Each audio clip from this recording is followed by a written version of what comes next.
तो इसके पहले वीडियो में हम लोगों ने जो है राज्यपाल के बारे में पढ़ लिया। अब हम लोग पढ़ेंगे राज्य के मंत्रिपरिषद के बारे में। तो राज्य का मंत्रिपरिषद जो है काउंसिल ऑफ मिनिस्टर, वो आर्टिकल 164 में है। और आर्टिकल 164 एक जो है कहता है कि जो सीएम की नियुक्ति है, आर्टिकल 164 क्लास 1 कहता है कि जो सीएम की नियुक्ति है मुख्यमंत्री की और राज्यपाल के द्वारा नियुक्त होगा। जिस दल को विधानसभा में बहुमत मिलती है उसी दल के जो किसी एक को मुख्यमंत्री की नियुक्ति, उसी दल में से किसी एक की मुख्यमंत्री की नियुक्ति होती है जो राज्यपाल नियुक्त करता है। और अन्य मंत्रियों की नियुक्ति राज्यपाल द्वारा सीएम के परामर्श पर की जाती है।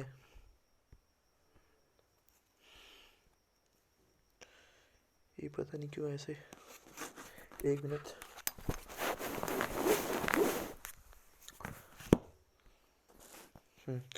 तो जो सीएम के परामर्श पर की जाती है। और देखो, एक शर्त है इसमें मंत्रिपरिषद में कि जो मध्य प्रदेश है, छत्तीसगढ़ है, झारखंड है, उड़ीसा है। डीजे सीएम करके याद किया हूँ। डी से होता है उड़ीसा जैसे झारखंड, डीजे सी से हो गया छत्तीसगढ़, एम से हो गया मध्य प्रदेश। इन चारों में क्या होता है कि सीएम के परामर्श पर एक राज्यपाल द्वारा एक अलग मंत्री होती है, नियुक्त होती है। और इस अलग मंत्री जो होती है, अलग मंत्री एसटी के लिए होती है या तो एससी ओबीसी के लिए भी इनका दायित्व हो सकता है। ये जोड़ा गया था 94 संविधान संशोधन 2006 के द्वारा।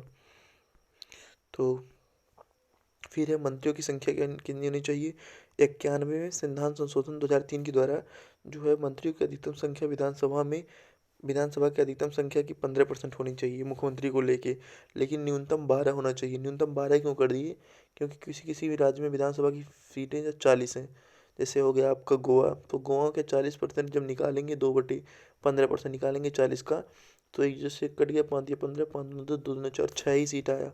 तो जब 6 सीट आएगा तो 6 लोग उतने अच्छे से कार्रवाई नहीं कर पाएंगे। इसीलिए इसको जो है सीटों को बढ़ा दिया गया, न्यूनतम 12 कर दिया गया। तो यही यही इसमें लिखा है कि क्योंकि, थोड़ा जूम करके दिखाते हैं हम क्या लिखा है।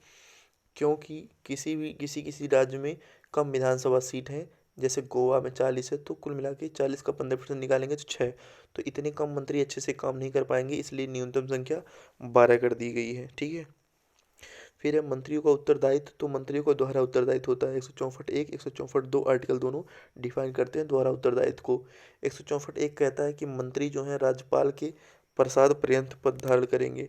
मंत्री जो है राज्यपाल के प्रसाद पर्यंत पद धारण करेंगे। इसका मतलब हो गया कि मंत्री जो है व्यक्तिगत रूप से राज्यपाल के प्रति उत्तरदायी होंगे। और दूसरी तरफ आर्टिकल 164(2) कहता है कि संपूर्ण मंत्रिपरिषद राज्य विधानसभा के प्रति सामूहिक रूप से उत्तरदायी होंगे। और ये जो 75(3) है, प्रेसिडेंट के केस में है, राष्ट्रपति के केस में है। तो यहाँ पे लिख दिया मैंने, कंपेयर किया जिससे याद हो जाता है जल्दी। फिर योग्यता क्या है? तो योग्यता होनी चाहिए कि विधानसभा का सदस्य हो, और यदि नहीं है तो 6 माह के भीतर सदस्य बन जाए। दूसरा है शपथ। राज्यपाल के द्वारा शपथ तीसरी अनुसूची के अनुसार लेता है मंत्री। और वेतन भत्ते जो है विधानमंडल द्वारा कानून बनाकर वेतन भत्ते इसका निर्धारित होता है मंत्रियों का। फिर है इम्पोर्टेंट फॉर एग्जाम है ए वाला, कि मुख्यमंत्री का राज्यपाल के प्रति कर्तव्य क्या होता है। आर्टिकल 167 में है। आर्टिकल 167 में है मुख्यमंत्री का राज्यपाल के प्रति कर्तव्य। तो पहला कर्तव्य क्या है? तो इसको थोड़ा जूम आउट कर लेते हैं, आपको दिखाई देगा अच्छे से। तो पहला है ए जो कर्तव्य है कि राज्य सरकार की कार्रवाई, जो विधायी प्रस्ताव आदि हैं, उसके विषय में राज्यपाल को सूचना देता है मुख्यमंत्री क्या करता है कि राज्य सरकार की जब कार्रवाई होती है, चाहे विधायी प्रस्ताव हो गया, कुछ भी हो गया, तो उसके विषय में राज्यपाल को सूचना देती है। और सेकंड है कि जब राज्यपाल खुद सूचना मांगे तो उसको भी जो है मुख्यमंत्री देता है। तीसरा है सी है, मुख्यमंत्री द्वारा किसी मंत्री के निर्णय को मंत्रिपरिषद में विचार के लिए रखवाता है। जब मुख्यमंत्री क्या करता है कि जैसे मान लिया मंत्रिपरिषद से कोई मंत्री अपना निर्णय सुनाया, तो उस निर्णय को जो है कहता है जो राज्यपाल है कहता है मुख्यमंत्री से कि मुख्यमंत्री जी आप क्या करें, उसका जो मंत्री ने, आपके मंत्रिपरिषद से एक मंत्री ने निर्णय दिया है उसको सबके सामने रखवाइए, तो क्योंकि उस पर विचार नहीं किया गया तो लाइए विचार किया जाए। तो ऐसे करके तो वो करवाता है। तो ये हो गया, तीनों हो गया कि मुख्यमंत्री का राज्यपाल के प्रति कर्तव्य 167 में। आप देखो ये मेन चीज एग्जाम के दृष्टि से बहुत ही महत्वपूर्ण, महाधिवक्ता का पद जो आता है, जिसकी नियुक्ति की राज्यपाल के द्वारा होती है। ये पद जो है आर्टिकल 165 में है और इसकी नियुक्ति जो होती है वो राज्यपाल के द्वारा होती है। और योग्यता क्या है कि जो उच्च न्यायालय का न्यायाधीश बनने के योग्य हो उसे ही महाधिवक्ता नियुक्त किया जाता है। लेकिन अटॉर्नी जनरल जो महान्यायवादी होता है उसे कैसे नियुक्त करते हैं, जो उच्चतम न्यायालय का न्यायाधीश बनने योग्य होता है उसको महान्यायवादी नियुक्त करते हैं। तो यहाँ पे कंपेरिजन की वजह से मैंने यहाँ लिख दिया है, बाकी आपको पढ़ना है खाली महाधिवक्ता के बारे में। तो इसकी नियुक्ति राज्यपाल के द्वारा। योग्यता जो होती है उच्च न्यायालय का न्यायाधीश होना चाहिए, बनने का योग्य होना चाहिए। कार्यकाल होता है कि राज्यपाल के प्रसाद पर्यंत पद धारण करता है, मतलब जब तक उसका प्रसाद इच्छा बना रहेगा। परंतु परंपरा है कि जैसे ही सीएम त्यागपत्र देते हैं उसी समय यह भी त्यागपत्र देता है, महाधिवक्ता भी त्यागपत्र दे देता है। लेकिन ये अगले जब तक महाधिवक्ता नहीं नियुक्त हो जाते हैं तब तक ये जो है पद पर बना रहता है। इसका वेतन जो है पारस्परिक रूप से राज्यपाल के द्वारा निर्धारित होता है। कार्य क्या है, राज्य सरकार का कानूनी सलाहकार होता है, राज्य सरकार का सर्वोच्च विधि अधिकारी होता है, राज्य सरकार के पक्ष न्यायालय में रखता है और राज्य विधानमंडल कार्यवाही में भाग लेता है, किंतु मतदान में भाग नहीं लेता। राज्य विधानमंडल की कार्यवाही में तो भाग लेता है लेकिन मतदान में भाग नहीं लेता। इसी तरह से महान्यायवादी भी है। तो अब देखो, राज्य सरकार के प्रशासनिक कार्यालय होते हैं दो, एक होता है सचिवालय, एक होता है निदेशालय। तो सचिवालय क्या काम करता है, नीतियाँ जो मंत्री हैं उनको परामर्श देता है नीतियाँ बनाने में। और निदेशालय क्या करता है, ये सचिवालय है विशेषज्ञों को परामर्श देता है। ये विशेषज्ञ परामर्श देना जो है सचिवालय को क्या करता है, विशेषज्ञ परामर्श देता है। जैसे ये जो सचिवालय है ये क्या करता है कि नीतियाँ बनाने में मंत्रियों को सलाह देता है, और निदेशालय क्या करता है, ये सचिवालय को सलाह देता है और विशेषज्ञ सलाह देता है। ये नीतियों को लागू करता है और ये नीतियाँ बनाता है। सचिवालय जो है नीतियाँ बनाता है और निदेशालय नीतियाँ लागू करता है। ये जो नीतियाँ बनाता है उसमें कुछ समूह होते हैं, आईएएस अधिकारी, सामान्यज्ञों का समूह होता है, और इसमें विशेषज्ञ होते हैं जैसे डॉक्टर, इंजीनियर, कृषि वैज्ञानिक इत्यादि। और सचिवालय में सचिवों का समूह होता है। निदेशालय में निदेशकों, महानिदेशकों समूह होता है, जैसे डीजीपी यूजीपी निदेशालय में आते हैं, डायरेक्टरेट में आते हैं, यहाँ से क्वेश्चन आता है। तो राज्य के लोक सेवा का जो प्रधान होता है मुख्य सचिव होता है, चीफ सेक्रेटरी होता है। राज्य के लोक सेवा का प्रधान कौन होता है, चीफ सेक्रेटरी, मुख्य सचिव होता है। और इसकी नियुक्ति राज्यपाल के द्वारा सीएम के परामर्श पर की जाती है। और ये मुख्य सचिव केवल आईएएस ही होते हैं, ओनली आईएएस होते हैं। राज्य के लोक सेवाओं का जो प्रधान होता है मुख्य सचिव होता है, और जो कि एक आईएएस होता है हमेशा। और इसकी नियुक्ति राज्यपाल के द्वारा सीएम के परामर्श पर की जाती है। अब हम लोग पढ़ेंगे राज्य विधानमंडल के बारे में। तो राज्य विधानमंडल 168 में है, आर्टिकल 168 में राज्य विधानमंडल है, जिसके 3 अंग होते हैं, राज्यपाल, गवर्नर, विधानसभा और Vidhan Parishad, legislative assembly and legislative council. तो विधान परिषद केवल 6 राज्यों में है। कौन कौन से राज्यों में है ये देख लेते हैं। बिहार में है, उत्तर प्रदेश में है, महाराष्ट्र, कर्नाटक, आंध्र प्रदेश और तेलंगाना। और ये आर्टिकल 169 में शायद है, लेकिन यहाँ 168 लिखा है, तो एक बार रीचेक कर लेना। फिर उसके बाद आपका, तो विधान परिषद क्यों बना, जैसे हम राज्यसभा का औचित्य देखे थे उसी तरह से विधान परिषद की आवश्यकता क्यों पड़ी। तो कानून बनाने में जो है विधानसभा की अतिशीघ्रता का नियंत्रण लगाना, क्योंकि विधानसभा बहुत तेज से मतलब अतिशीघ्र निर्णय लेती है कानून बनाने में, इसलिए उस पर नियंत्रण लगाने के लिए जो है विधान परिषद का स्थापना किया गया। पहला। दूसरा है चर्चा करने, कानून बनाने में विशेषज्ञता को बढ़ाने के लिए। और तीसरा है एक विलंब करने वाला सदन है। विलंब करना मतलब कि पॉजिटिव वे में होता है कि जल्दी से कानून ना बने कोई कानून, तो ये पॉजिटिव वे में होता है, विलंब करती है जो। और विधान परिषद की आलोचना के लिए कुछ लोगों ने कहा कि क्यों बना रहे हैं। तो पहला आलोचना था कि यह फिजूल खर्च है। दूसरा था कि जनता का सीधा प्रतिनिधित्व तो करता नहीं, विशेषज्ञों का समूह है। तीसरा, अनावश्यक देरी करेगा। और कुछ लोगों ने कहा कि यह विधानसभा में हारे हुए जो हैं सदस्यों का प्रतिनिधि है, सदस्यों का निकाय है, राजनीतिक पतन है, अपराधीकरण है। और तीसरा है चर्चा में विशेषज्ञता या गुणवत्ता के बजाय कभी कभी राजनीतिक संकीर्णता के लक्षण है। ये वर्तमान में कार्य करने के दौरान ये सब कहा गया। और ये था संविधान सभा के दौरान ही प्रस्तुत किया गया था, कि संविधान सभा में ही प्रस्तुत किया गया था कि ये सब फिजूल खर्च होगा, जनता का सीधा प्रतिनिधि नहीं होगा और अनावश्यक देरी करेगा। तो अब देखो, विधान परिषद हो गया, क्यों आलोचना हो गई कि नहीं बनना चाहिए, फिर भी कुछ राज्यों में बना। हर राज्यों में तो नहीं बना, लेकिन कुछ राज्यों में इन आलोचनाओं के बाद बना। सॉरी, आलोचनाएं क्या थी, क्योंकि जल्दी जल्दी बोलने के चक्कर में एक अचानक से बहुत तेज़ निकल जाता है।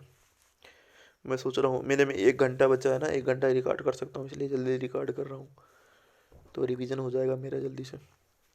बाकी अगर मैं कभी अपलोड करूँगा तो आप लोग भी देखेंगे। संविधान सभा के सदस्यों द्वारा प्रस्तुत जो था, ये तो हमने पढ़ लिया कि फिजूल खर्च होता है, जनता का सीधा प्रतिनिधि नहीं होता है, अनावश्यक देरी करता है, और वर्तमान में कार्य करने के दौरान पाया गया कि हारे हुए सदस्यों का निकाय बनता है, आपराधिक लक्षण होते हैं, गुणवत्ता में कमी आती है, राजनीति की तरह निर्णय रहते हैं। तो अब देखो, राज्यसभा में विधान परिषद का सृजन एवं उत्साधन, मतलब कैसे विधान परिषद बनती है और कैसे विधान परिषद नष्ट हो जाती है, वो आर्टिकल 169 में है।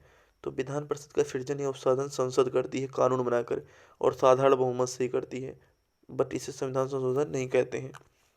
संविधान संशोधन नहीं कहेंगे अगर बनेगा तो भी विधान परिषद।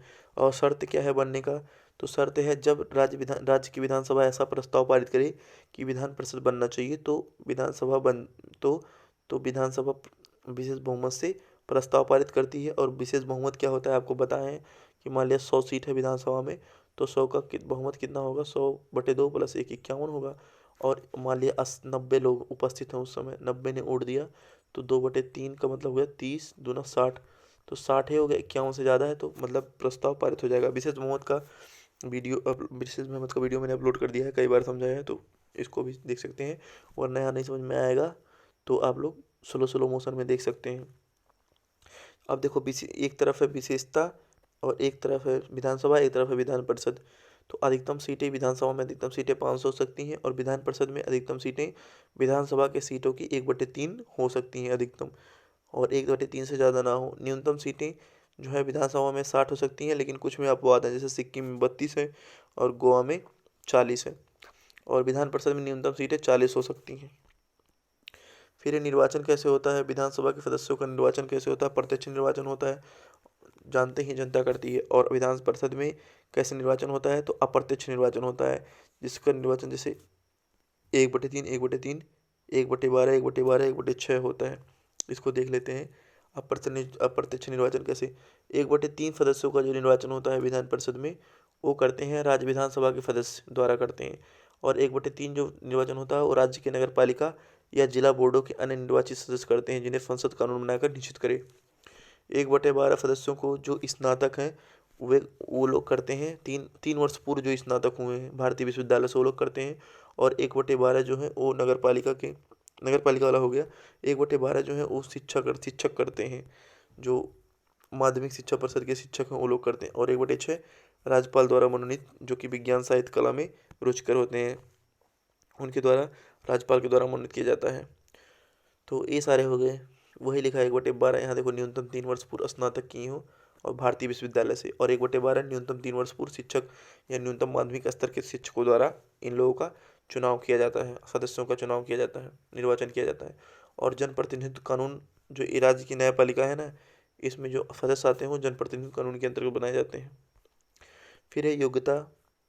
यहाँ पे 60 का एग्जाम्पल लेके किया गया है कि देखो, जैसे मान लिया कि किसी विधान परिषद में 60 सदस्य हैं, विधान परिषद में 60 सदस्य हैं, तो 60 के 1/3 माने कि 60 गुणे 1/3, 3 दूना 2 20, जो 20 सदस्य हैं उनकी नियुक्ति किसके द्वारा की जाएगी, राज्य विधानसभा के सदस्यों के द्वारा। 1/3 1/3 20, फिर 1/3 20 सदस्यों की नियुक्ति किसके द्वारा की जाएगी, फिर राज्य विधानसभाओं के सदस्यों के द्वारा, उसके राज्य के नगर पालिका के सदस्यों, जिला बोर्डों के अन्य निर्वाचित सदस्यों के द्वारा। तो 20-20 40 लोगों की हो गई नियुक्ति। अब 1/12 माने हो गया कि 5-5, यहाँ 5 और यहाँ 5, तो 5-5 10 सदस्यों की नियुक्ति 5 की जाएगी स्नातक के द्वारा, 5 शिक्षक के द्वारा। तो 5-5 10 40, 10 60 हो गया, 40 10 50 हो गया, और बचे 1/6, तो 1/6 गुणे 60, 6 10, तो 10 लोगों की नियुक्ति कौन करे, कैसे किया जाएगा, 10 लोगों की राज्यपाल के द्वारा किया जाएगा। तो इस तरह 60 सदस्य बन जाएंगे। अब देखिए योग्यता क्या क्या है, तो योग्यता है कि भारत का नागरिक हो, 25 वर्ष की आयु, और इधर है भारत का नागरिक हो 30 वर्ष की आयु। विधान परिषद में कार्यकाल क्या है, तो 5 वर्ष, प्रथम अधिवेशन से 5 वर्ष का कार्यकाल होना चाहिए, और इससे पहले भी भंग हो सकता है, मतलब विधानसभा, और राष्ट्रीय आपात के समय कार्यकाल में वृद्धि भी हो सकती है विधानसभा की। और सेकंड है कि उसका क्या है कि एक अस्थायी सदन है विधान परिषद, और इसका कोई कार्यकाल नहीं है, बट सदस्यों का कार्यकाल अधिकतम 6 वर्ष होता है, और हर 2 वर्ष में 1/3 सदस्य रिटायर होते हैं। फिर है पीठासीन अधिकारी कौन कौन होते हैं। तो विधानसभा में पीठासीन अधिकारी अध्यक्ष होता है और उपाध्यक्ष होता है, और इसमें सभापति और उपसभापति होता है, लेकिन सभापति पदेन नहीं होता है। जैसे वहाँ पे उपराष्ट्रपति जो है पदेन सभापति होती है, उन्हें जब तक पद पे रहता है तब तक सभापति, और सभापति से हटा तो क्या हो जाता है, राष्ट्र उपराष्ट्रपति हो जाता है। लेकिन यहाँ पे नहीं रहता, सभापति जो यहाँ पे रहता है ये अलग रहता है, ये पदेन वदेन नहीं होता है। नियुक्ति कैसे होती है अध्यक्ष और उपाध्यक्ष की। तो विधानसभा अपने सदस्यों में से किसी एक को अध्यक्ष और किसी दूसरे को उपाध्यक्ष चूज करती है। इसी तरह से विधान परिषद भी अपने सदस्यों में से किसी एक को सभापति और उपसभापति चूज करती है। हटाया कैसे जाता है इनके अध्यक्षों उपाध्यक्षों को।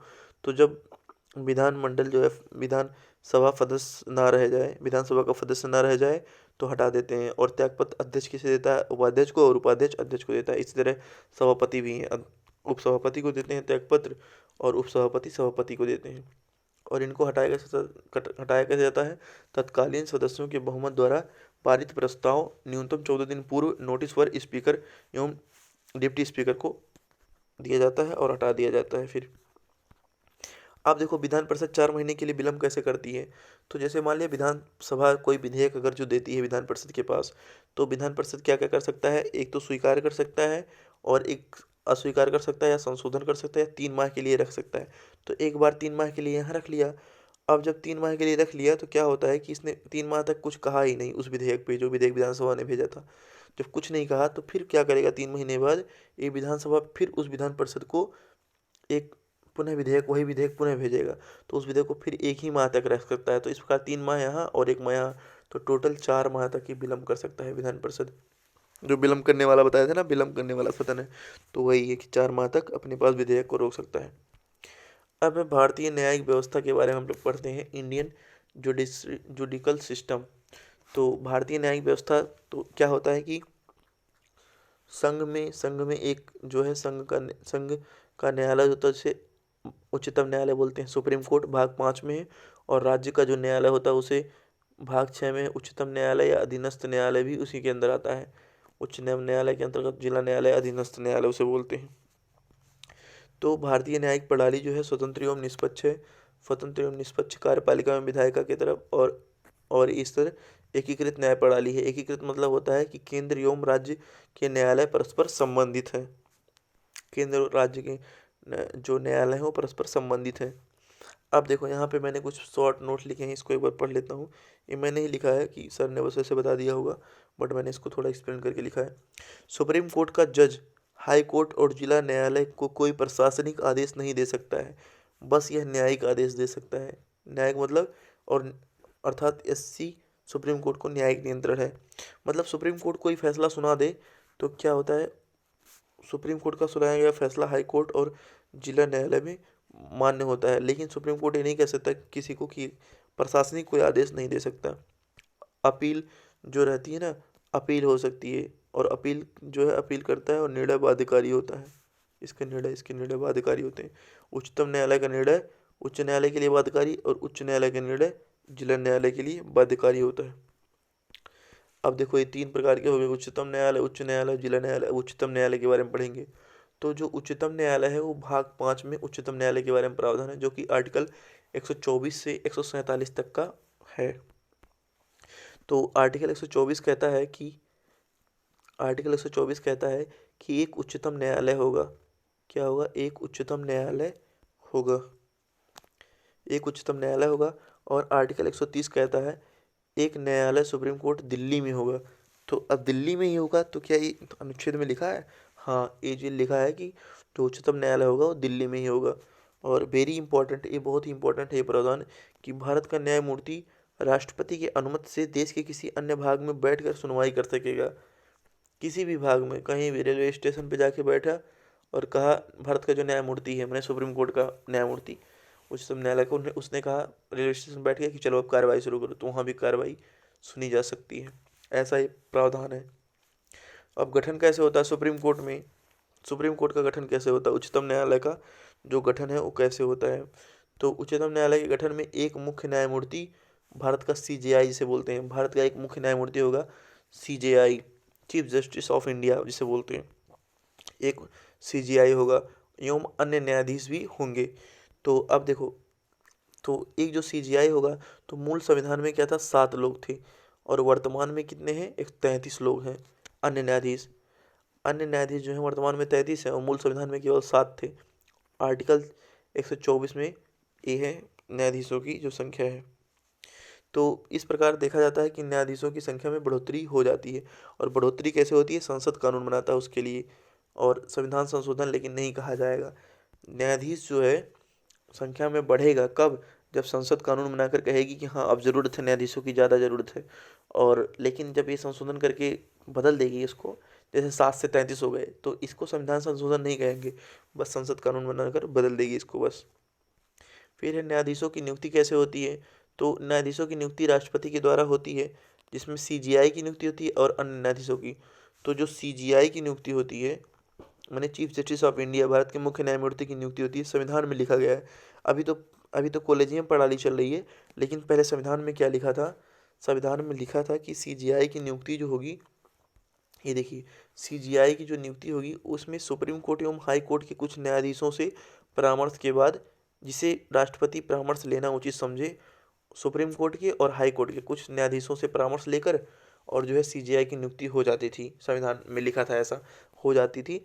कब, जब पहले, अभी तो कॉलेजियम चल रहा है, पहले ऐसे ही होता था, सुप्रीम कोर्ट एवं हाई कोर्ट के कुछ न्यायाधीशों से परामर्श राष्ट्रपति ले लेता था और सीजीआई नियुक्त कर देता था। उसी तरह अन्य जब सदस्यों की, अन्य न्यायाधीशों की जब नियुक्ति करता था, तो सीजीआई का परामर्श लेता था और अन्य न्यायाधीशों का परामर्श लेता था। ये संविधान में लिखा है दोनों बात, ये दोनों बात जो है नियुक्ति के संबंध में दोनों संविधान में लिखा हुआ है, ये दोनों बात जो है संविधान में लिखा हुआ है। लेकिन वर्तमान में क्या प्रचलित है, तो परंपरा में न्यायाधीश की नियुक्ति की वर्तमान में जो प्रचलित है वो कॉलेजियम प्रणाली है। तो इसको एक बार देखते हैं वर्तमान में क्या प्रचलित है।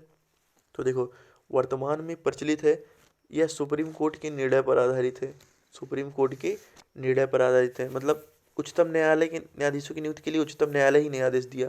इसका निर्णय क्या था, सुप्रीम कोर्ट ने यह निर्णय दिया कि 1993 में जो supreme court advocates on records association बनाम भारत संघ, जो इसमें इन्होंने एक कॉलेजियम की संकल्पना दी। 1993 में किसकी संकल्पना दी, कॉलेजियम की संकल्पना, कि जो न्यायाधीशों की नियुक्ति होगी वो कॉलेजियम की सिफारिश के अनुसार होगी। तो कॉलेजियम क्या है, कॉलेजियम एक होता है, न्यायाधीशों की समिति होती है। कॉलेजियम क्या होती है, देखो यहाँ पे लिखा है, कॉलेजियम न्यायाधीशों की एक समिति होती है। और यही यही समिति जो है 1999 में एक जो है स्वरूप निश्चित किया कि कैसे हम सीजीआई की और अन्य न्यायाधीशों की नियुक्ति करेंगे, कॉलेजियम नहीं। और इसे ही जजेज रेफरल केस भी कहा जाता है, जो राष्ट्रपति सुप्रीम कोर्ट को भेजता है या रेफर करता है। जजेज रेफरल केस जब राष्ट्रपति सुप्रीम कोर्ट को भेजता है तो इसे जजेज रेफरल केस बोलते हैं। अब देखिए एक चीज़ हो गई कि जब सुप्रीम कोर्ट ने ही निर्णय दिया था, किस निर्णय दिया था, 1993 में एक कैसा आया था, supreme court advocates on records association बनाम भारत संघ के मामले में, तो इन्होंने कॉलेजियम की संकल्पना दी थी। यहाँ पे कुछ चीज़ इंपॉर्टेंट लिखे हैं, उसको देख लेते हैं क्या क्या है। तो सुप्रीम कोर्ट में क्या होता है, एक एडवोकेट होता है। एडवोकेट किसी भी बार काउंसिल में रजिस्टर होता है। और बार काउंसिल क्या होता है, बार काउंसिल यह एडवोकेट पर नियंत्रण करता है, बार काउंसिल। और 1967 में संसद कानून बनाकर बार काउंसिल का कुछ है कि बार काउंसिल जो है एडवोकेट पर नियंत्रण करता है। और किसी बार काउंसिल में रजिस्टर एडवोकेट, और एडवोकेट एक और एडवोकेट होता है जो जिस एडवोकेट ऑफ रिकॉर्ड जिसे बोलते हैं, सुप्रीम कोर्ट में होता है। और सुप्रीम कोर्ट इसके लिए एग्ज़ाम करवाता है। और एक पन्ना इसके, मतलब एक पन्ना बिना इनके जो है सुप्रीम कोर्ट में नहीं जाएगा। एडवोकेट ऑफ रिकॉर्ड जो होता है, सीनियर एडवोकेट जो होते हैं जिनकी योग्यता के आधार पर इन्हें नियुक्त किया जाता है, और सरकारी वकील जो कि महान्यायवादी होता है। तो ये हो गया कॉलेजियम की सिफारिश पर क्या होगा, सीजीआई का और अन्य न्यायाधीशों की नियुक्ति होगी। तो अब कैसे कॉलेजियम काम करता है इसके लिए देखते हैं। सीजीआई की नियुक्ति कॉलेजियम के अनुसार 1993 में सुप्रीम कोर्ट ने कहा कि सर्वोच्च न्यायालय का वरिष्ठतम न्यायाधीश ही सीजीआई बनेगा। जो जो सर्वोच्च न्यायालय का वरिष्ठतम न्यायाधीश, जो मैंने बहुत ज़्यादा समय तक कार्य कर लिया होगा, उसी को ही सीजीआई बना दिया जाएगा, ऐसा कॉलेजियम प्रणाली में कहा गया है।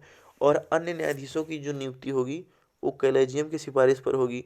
और कॉलेजियम की सिफारिश में कौन कौन लोग भाग लेंगे, एक तो सीजीआई भाग लेगा जो कि सर्वोच्च न्यायालय का वरिष्ठतम न्यायाधीश है, और दूसरा उच्चतम न्यायालय के 4 वरिष्ठतम न्यायाधीश भाग लेंगे।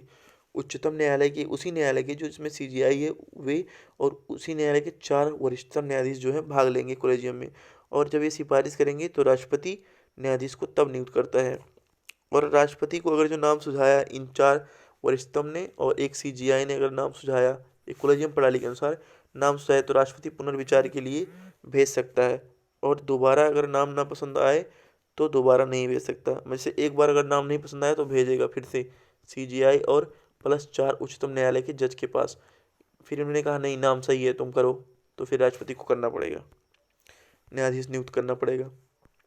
तो इस तरह से हो गया कि सीजीआई और अन्य न्यायाधीशों की नियुक्ति कॉलेजियम की बेस पर। हाई कोर्ट के लिए क्या होता है, हाई कोर्ट के लिए न्यायाधीशों की नियुक्ति जो है कॉलेजियम की सिफारिश पर होती है, जिसमें सीजीआई सिफारिश देता है और सुप्रीम कोर्ट के 2 वरिष्ठतम न्यायाधीश।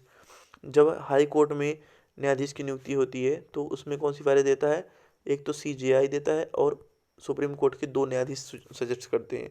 और मान लिया एक हाई कोर्ट से दूसरे हाई कोर्ट में जो है न्यायाधीश का ट्रांसफ़र करना हो, तो दोनों हाई कोर्ट के जो है मुख्य न्यायाधीश का प्लस सीजीआई का और 4 वरिष्ठतम न्यायाधीश का सुप्रीम कोर्ट के इन लोगों का परामर्श होता है। अब देखो ये कैसे आया था सब परामर्श। तो सबसे पहले क्या चला था, सुप्रीम एसपी गुप्ता बनाम भारत संघ 1991 में केस आया था, एसपी गुप्ता बनाम भारत संघ, जिसमें इसको प्रथम जजेस केस बोलते हैं। एसपी गुप्ता बनाम भारत संघ को प्रथम जजेस केस बोलते हैं। इसमें 1981 में आया था। तो 1981 में ये कहा गया कि राष्ट्रपति जो है न्यायाधीश की नियुक्ति में अन्य न्यायाधीशों के परामर्श पर बाध्य नहीं था। इसमें कहा गया था कि जो राष्ट्रपति है वो न्यायाधीश की नियुक्ति के लिए अन्य न्यायाधीशों के परामर्श, जैसे मान लिया परामर्श तो मांगता है पहले, किससे किससे मांगता है, संविधान में लिखा है कि परामर्श मांगेगा। तो परामर्श में क्या था कि कुछ लोगों का परामर्श लेता था, लेकिन वो लोग परामर्श दे रहे हैं तो ये जरूरी नहीं कि राष्ट्रपति माने ही माने। राष्ट्रपति बाध्य नहीं था, किसमें, एसपी गुप्ता बनाम भारत संघ में राष्ट्रपति बाध्य नहीं था परामर्श मानने के लिए। फिर इसके बाद 1993 में क्या हुआ, 1993 में supreme court associates on records association बनाम भारत संघ मामले में फिर इसने द्वितीय जजेस केस जिसे बोलते हैं, सुप्रीम कोर्ट ने ही अपना फैसला बदल दिया और कहा कि राष्ट्रपति कॉलेजियम प्रणाली से बाध्य होगा मानने के लिए। मतलब अब कॉलेजियम प्रणाली के अनुसार जो भी सीजीआई और कुछ वरिष्ठतम न्यायाधीश जो सलाह देंगे उसी के अनुसार राष्ट्रपति न्यायाधीश नियुक्त करेगा। तो ये भी उसने क्या किया, बाध्य कर दिया। फिर 1999 में जजेस रेफरल केस तृतीय जज केस आया और इसमें कॉलेजियम प्रणाली की संकल्पना बनाई गई। और 2015 में फिर से एक केस आया था कि एनजेईसी का केस आया था। एनजेएसी मतलब होता है नेशनल जुडिशियल अपॉइंटमेंट कमीशन, राष्ट्रीय न्यायिक नियुक्ति आयोग। तो ये 4th जजेस केस है, 2015 में रद्द कर दिया गया था। तो एनजेएसी के बारे में हम लोग अभी पढ़ेंगे कि एनजेएसी क्यों आया था। एक कॉलेजियम को दूर करने के लिए आया था वैसे एनजेएसी, क्योंकि कॉलेजियम पारदर्शी नहीं है, तो इसके लिए थोड़ा एनजेसी आया था। और एनजेसी के बारे में हम लोग आगे पढ़ेंगे कि कैसे कैसे एनजेसी की जो है नियुक्ति, एनजेसी क्या होता है, राष्ट्रीय न्यायिक नियुक्ति आयोग क्या होता है, उसके बारे में पढ़ेंगे। तो अब देखो यहाँ पे लिखा भी है कि कॉलेजियम जो है, कॉलेजियम वीएस एनजेईसी, कॉलेजियम और एनजेसी में जब क्या बहस हुई, तो 99 संविधान संशोधन 2014 के द्वारा राष्ट्रीय न्यायिक नियुक्ति आयोग का देखो अभी क्या होगा। तो 4th जजेस केस आया 2015 में और एनजेसी को रद्द कर दिया गया। सुप्रीम कोर्ट ने एनजेसी को रद्द कर दिया। एनजेसी में क्या था कि 6 लोग परामर्श देंगे। एक तो सीजीआई परामर्श देगा, किसी भी न्यायाधीश को नियुक्ति के लिए 6 लोग परामर्श देंगे। पहला सीजीआई, दूसरा सुप्रीम कोर्ट के 2 वरिष्ठतम न्यायाधीश, तीसरा लॉ मिनिस्टर और 2 विशेषज्ञ। 2 विशेषज्ञ कौन होंगे, जो पीएम सीजीआई तथा विपक्ष के नेता के लोकसभा के सिफारिश पर मनोनीत होगा।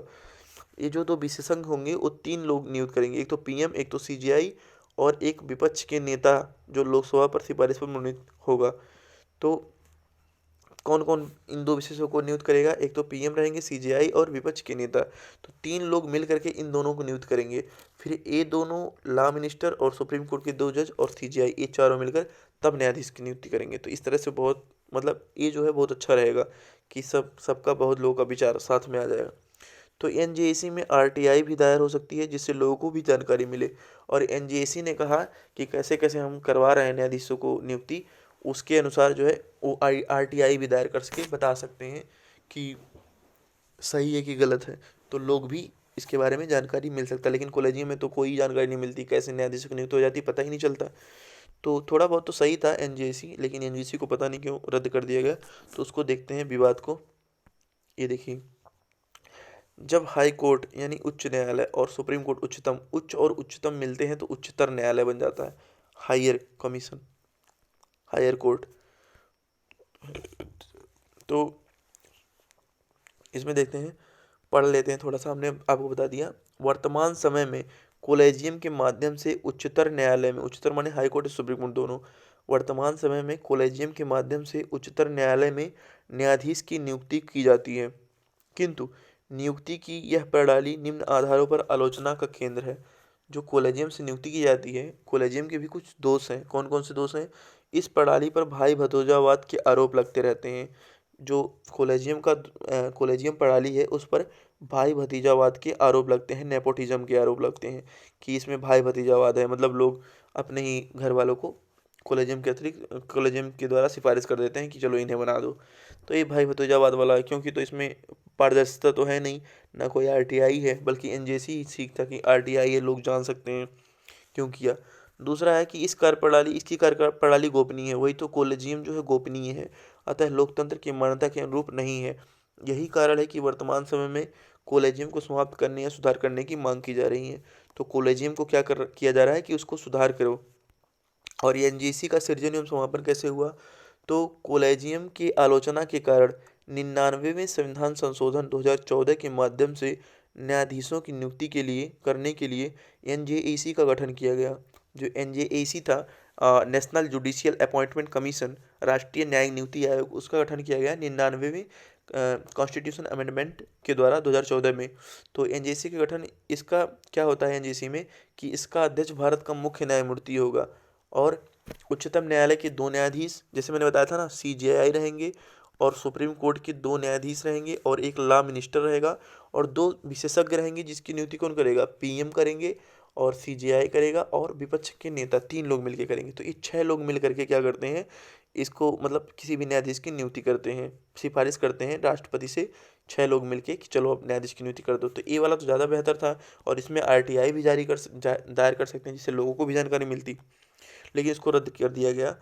तो किंतु चतुर्थ जजेस case supreme court advocates association of records बनाम भारत संघ 2015 के मामले में सुप्रीम कोर्ट ने इस संविधान संशोधन को न्यायपालिका की स्वतंत्रता का उल्लंघन माना और इसे शून्य घोषित कर दिया और असंवैधानिक घोषित कर दिया। अब एनजेसी अस्तित्व में नहीं है। तो अब निष्कर्ष क्या निकलता है? निष्कर्ष के रूप में देखते हैं हम लोग। देखो, विश्व के सभी देशों में क्या है, विश्व के सभी देशों में कार्यपालिका ही न्यायाधीशों की नियुक्ति करती है। जो विश्व के सभी देश हैं उसमें कार्यपालिका ही न्यायाधीशों की नियुक्ति करती है।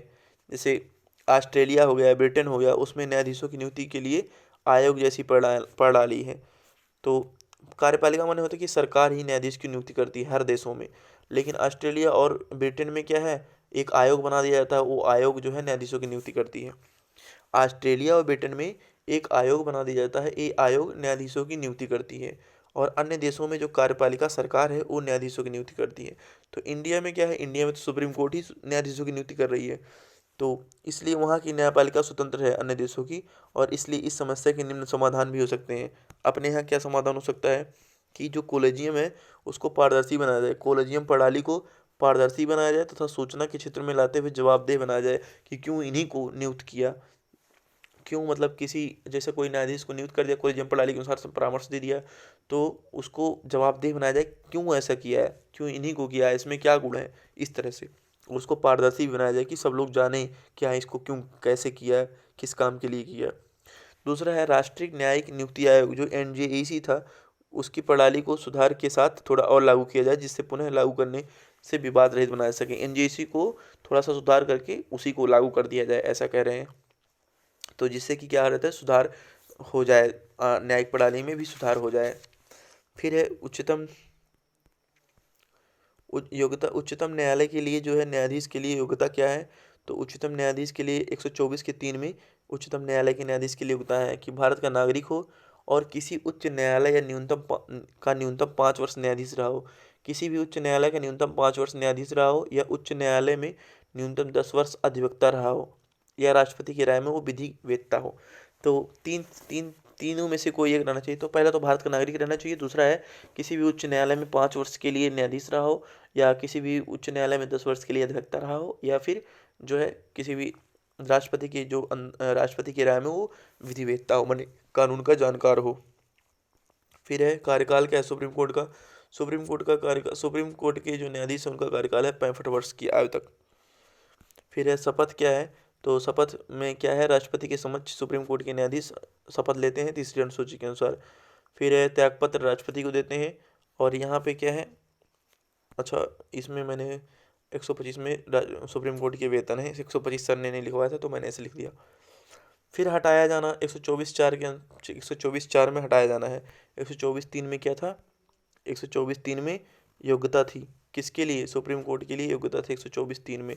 124(4) में हटाया जाना, कैसे हटाया जाता है तो इसको देखते हैं। ये सारे आर्टिकल इंपॉर्टेंट हैं, इसको याद करना पड़ेगा, तो याद कर लेना। जब भी असमर्थता या कदाचार होती है, जब ऐसा लगे कि न्यायाधीश असमर्थ है कार्य करने में, या कदाचार माने उस पर किसी बुरे काम के लिए आरोप लगा है, तो राष्ट्रपति द्वारा हटाया जाएगा। और राष्ट्रपति इसको हटाने के लिए कैसे हटाएगा, तो इसके लिए जब संसद दोनों सदनों से प्रस्ताव पारित करेगा, संसद जो है दोनों सदनों से प्रस्ताव पारित करेगा, तभी राष्ट्रपति हटाएगा। और ये संसद जो है दोनों सदनों से प्रस्ताव कैसे पारित करती है, एक प्रक्रिया है इसका। प्रक्रिया क्या है, आर्टिकल 124(5) में प्रक्रिया है, जिसमें संसद प्रक्रिया स्वयं तय करेगी। और यह संविधान में नहीं है कि प्रक्रिया क्या होगी, लेकिन संसद स्वयं तय करेगी प्रक्रिया क्या होगी। और न्यायाधीश जांच अधिनियम 1968 बनाया गया है, और इसी में संसद बैठक बुलाता है, और बैठक बुलाकर निर्णय लेता है कि क्यों कैसे हटाया जाए। और हटाने के लिए जो प्रत्येक सदन की कुल संख्या के बहुमत एवं उपस्थित मतदान करने वाले 2/3 सदस्यों की, मतलब वही विशेष बहुमत से पारित करना है इसको, तभी जा करके जो है सुप्रीम कोर्ट के न्यायाधीश को हटाया जा सकता है। फिर आर्टिकल 125 का 4 हो गया, जिसमें 125 का 4 हो गया जिसमें हटाया गया। 124 का 4 हो गया जिसमें हटाया गया। 124 का 3 हो गया जिसमें उसमें नियुक्ति है, योग्यता है। और योग्यता के बाद और कुछ है आर्टिकल में, 1 मिनट देखते हैं कोई और आर्टिकल। 124 में उच्चतम न्यायालय है। 124 के 3-4 में दो कहाँ है, 124 1-2 कहाँ है, चलो 1-2 शो नहीं हो रहा है इसमें। ओके, मैं सर्च करके देखूंगा 1-2 कहाँ है भी या नहीं भी। अभी तो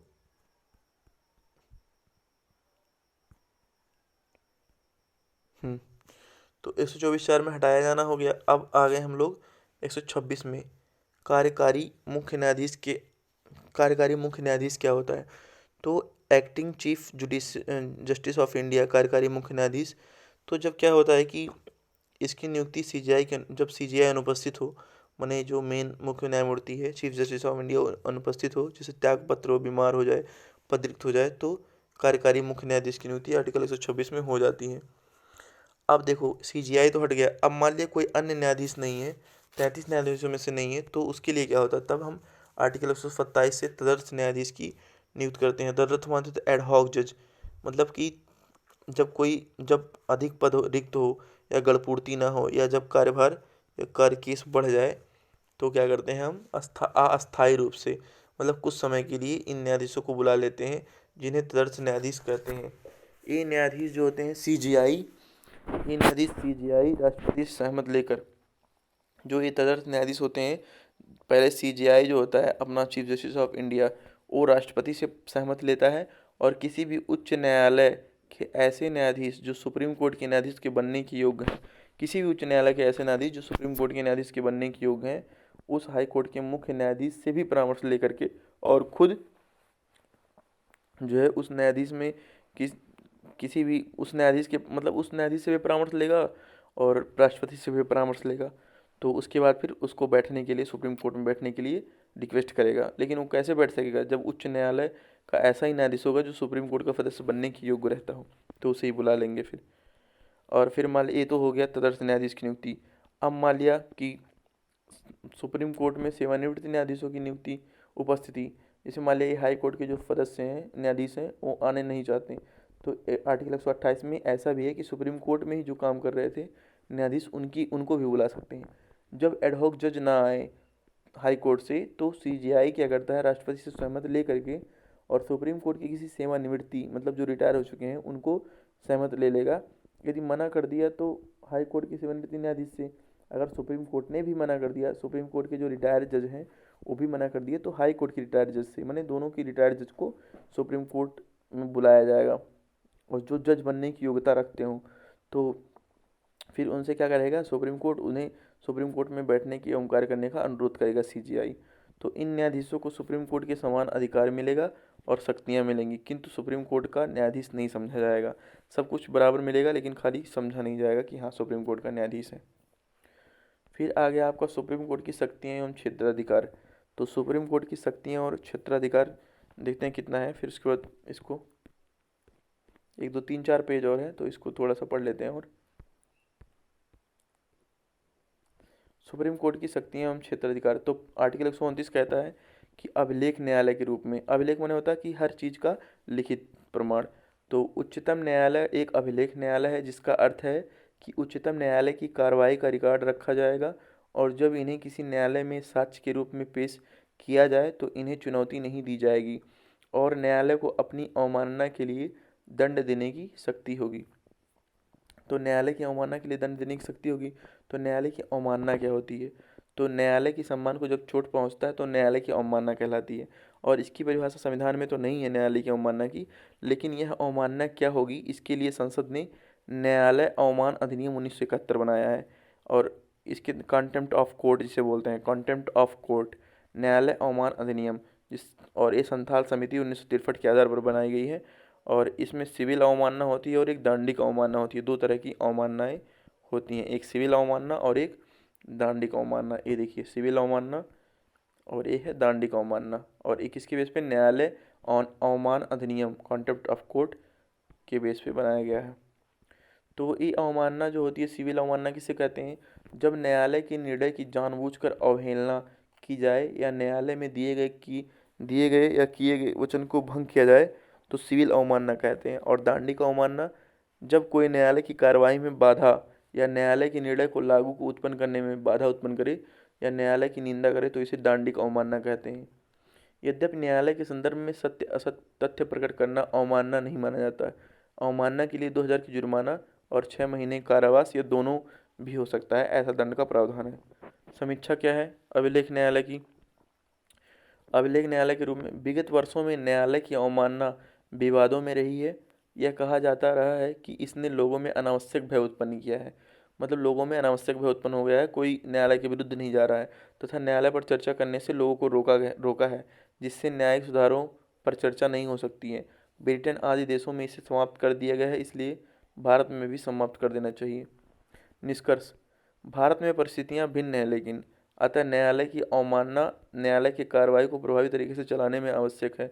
अगर न्यायालय की अवमानना नहीं रहेगी तो कोई भी जाके बीच में जैसे फैसला सुनाए तभी बीच में टपक पड़े, तो इसलिए कई वकील आपस में ही लड़ने लगे। तो इसलिए अवमानना निर्धारित करना जरूरी है भारत के संदर्भ में, और यह भी सुनिश्चित करना है कि इसका अनावश्यक प्रयोग ना हो, मतलब रहे अवमानना का जो अवमानना है वो रहे लेकिन इसका अनावश्यक प्रयोग ना हो, इसका भी ध्यान रखा जाए।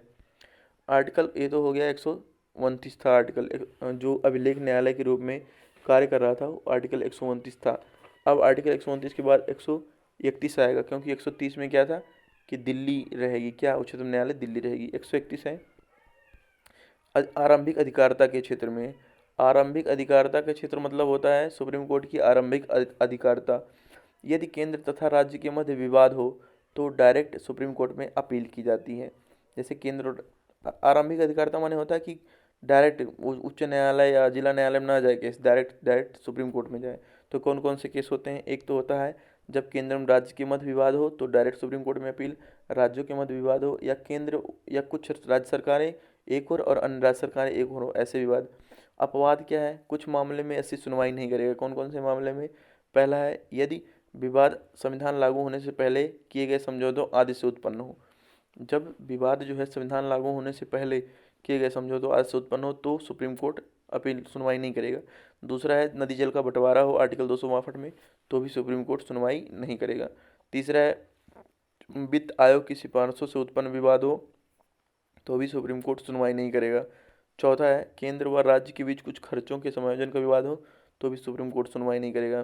पांचवा है केंद्र व राज्य के बीच वाणिज्यिक क्षतिपूर्ति का विवाद हो तो भी सुप्रीम कोर्ट सुनवाई नहीं करेगा। ये आरंभिक अधिकारिता क्षेत्र में आते हैं।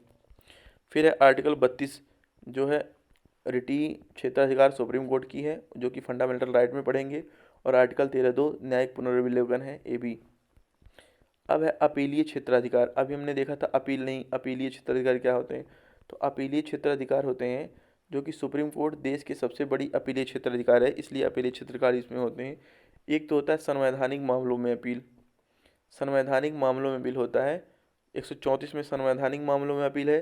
फिर सिविल मामलों में अपील 133 के तहत की जा सकती है, दांडिक मामलों में 134, और अपील के लिए प्रमाण पत्र 134A में हाई कोर्ट देता है, और विशेष अनुमति में अपील 136।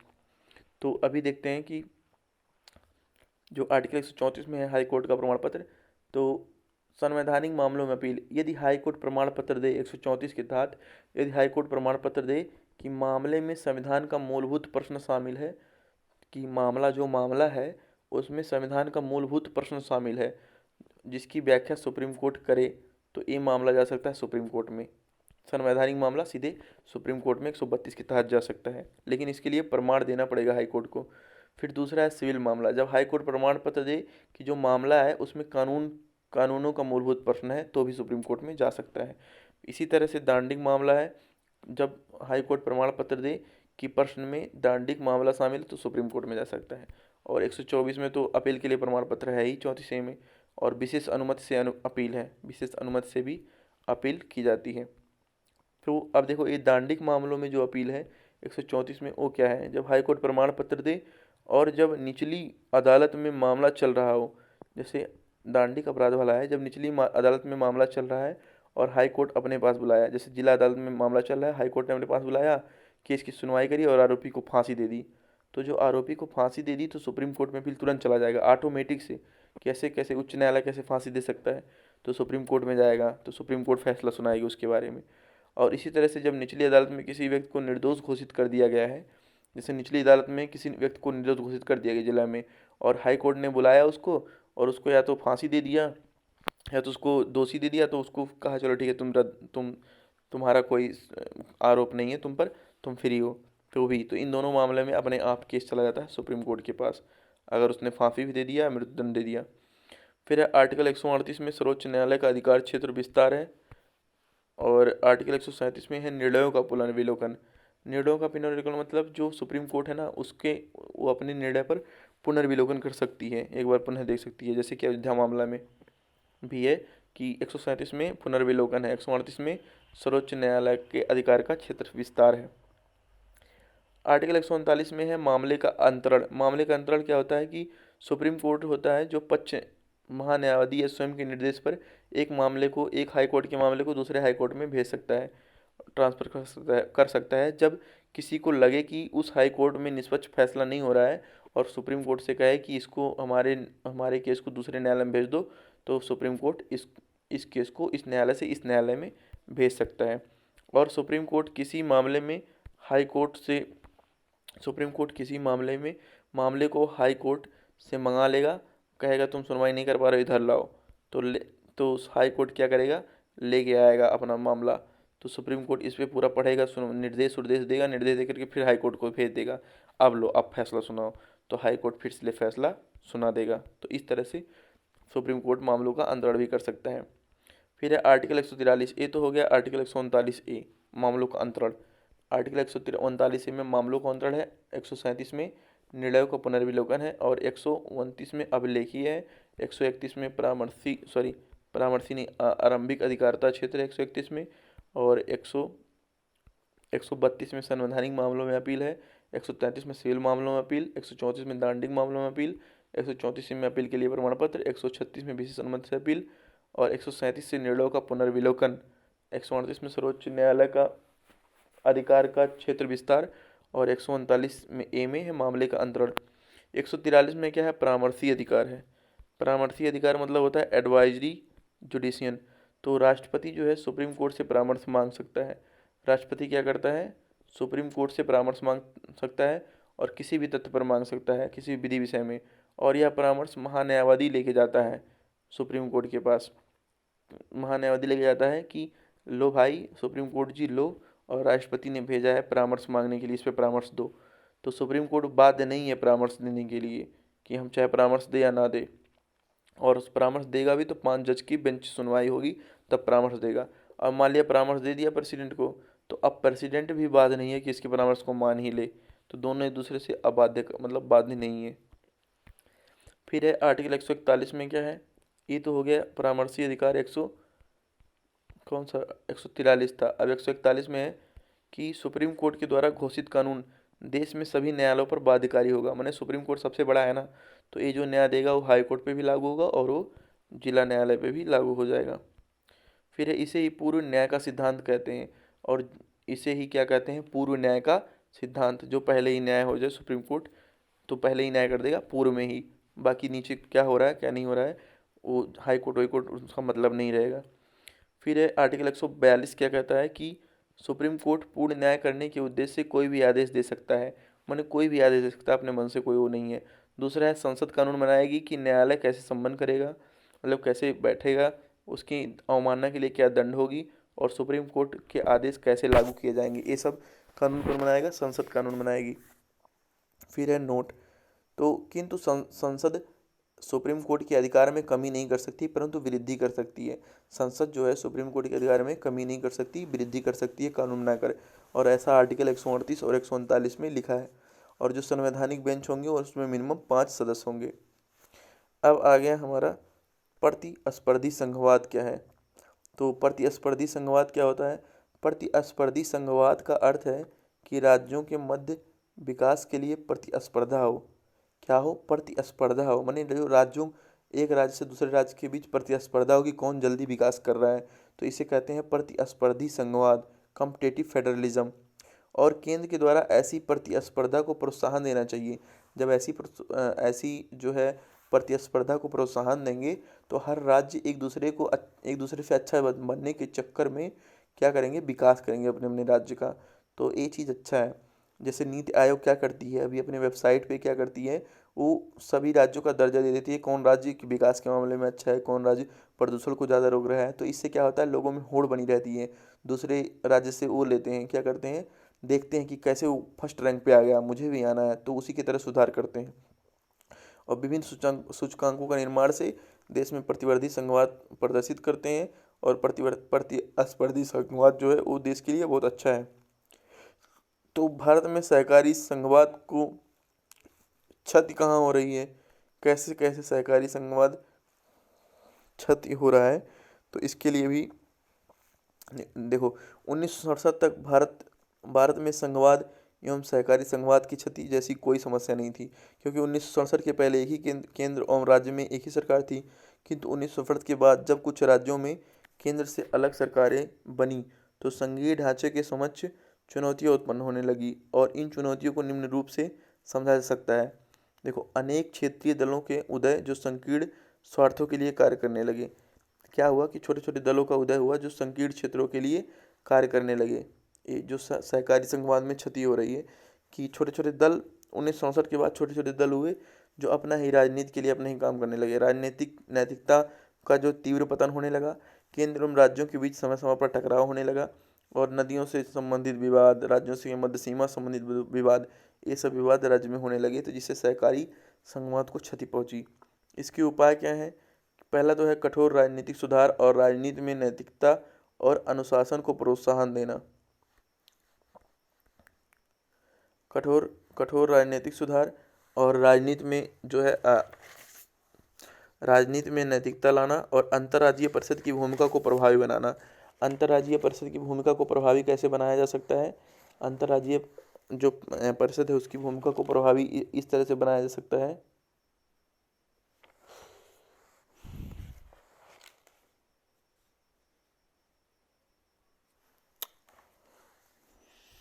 ओके, मेरे ख्याल से इसमें